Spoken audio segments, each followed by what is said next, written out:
Hello everyone, welcome back. A day in my life అని ఒక చిన్న మినీ బ్లాగ్ అయితే చేద్దాం అనుకున్నా. ఫస్ట్ మేమిద్దరం ఫిట్ చెక్ చేసుకున్నాం. ఎవరైనా జడ్జ్ చేసిర్రు అనుకో, అదేంది మొగుడుతో దుప్పించుకుంటున్నావు అది ఇది అని చెప్పి, it is none of your business guys. It is our understanding and మా ఇష్టం. ఆ తర్వాత మేమిద్దరం కలిసి టెంపుల్కి అయితే వెళ్ళినాం. స్కందగిరి అని టెంపుల్ ఉంది దగ్గరలో. అక్కడ వీడియోస్ అయితే రికార్డ్ చేయలేదు, కానీ టెంపుల్ మాత్రం చాలా బాగుంది. సంహవ్ మా హస్బెండ్ అయితే కొంచెం క్యాప్చర్ చేసుకున్నాడు. అందరు దేవుళ్ళు ఉంటారు అక్కడ. ఆ తర్వాత మేము ప్రసాదం తినేసి next stop was for a movie hit the third కేస్కి అయితే వెళ్ళినాము. ఆ మూవీ తర్వాత మేము ఈ షాపింగ్ చేయడానికి వెళ్ళినాం. అక్కడ పెద్దగా ఏం షాపింగ్ చేయలేదు, జస్ట్ నైఫ్స్ తీసుకొని వచ్చేసినాం మినీసోలో. So about the hit movie మస్తు ఉండే.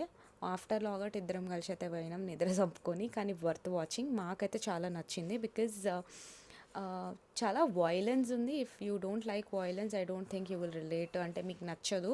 బట్ వాయిలెన్స్ ఇష్టం ఉంటే, అందులోనూ నానికైతే ఎంత బాగా సెట్ అయిందో. Must watch guys, must watch. And after that Ramya Nagendra అని ఒక ఇమిటేషన్ జ్యువెలరీకి అయితే వెళ్ళినాం. ఇది సరూర్ నగర్లో ఉంది. లేటర్ పిస్తా హౌస్కి వెళ్ళాము.